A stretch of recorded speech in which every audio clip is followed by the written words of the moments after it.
baarayaal Mareykan Amerikaan ayaa waxay yimaadeen magaalada Berbera 1896 bishii afraad iyagoo safarkoodu u daaranaa cilmi baaris iyo ugaarsiga duurjoogta Soomaalida ee gobolada waqooyi. kadib markay muddo Golis area ay ka soo ugaarsadeen ayaa waxay u soo gudbeen xaggan iyo gobolada bariga amba koonfur bari. kadibna waxay caasha soo saareen oo soo bartilmaamsadeen territory-ga dhulbahantaha amba cara dhulbahante. laakiinse waxay xuseen in dhulbahantu ay yihiin qabiil lagu yaqaano waqtiga la joogay qabiil lagu yaqaano nacaybka ay necab yihiin amba nacaybka daran ay u hayaan dadka saan cadaalayaasha ah.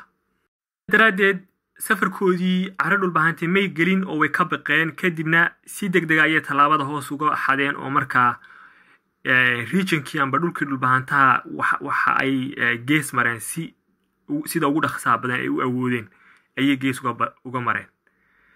maadaama ay aaminsanayeen amba ay dhulbahantu ay ahaayeen dad necab dadka laajiga ay weliba cadaanka iyo gaalada nimanka gaalada ay dhulkooda kumay hageen kamayna ugaarsan weyna gees mareen. waa taariikhdu markay ahayd 1896 nimanka Mareykanka oo ninkan ka mid ahaa. dabcan hore waxaanu soo aragnay buugga In the Pursuit of the Mad Mullah in markaa weliba niman reer hawda ay Yurubiyaanku ka cabanayeen oo markay lahaayeen waanu kulladii weyna cara dhulbahante.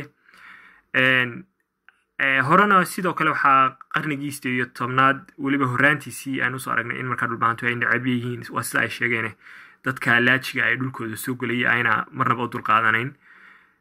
tanuna waa 1896 waa markuu muddo yar dhowr sano ka hor intaan sayidku bilaabin halgankii dheeraa ee uu gaalada la galay.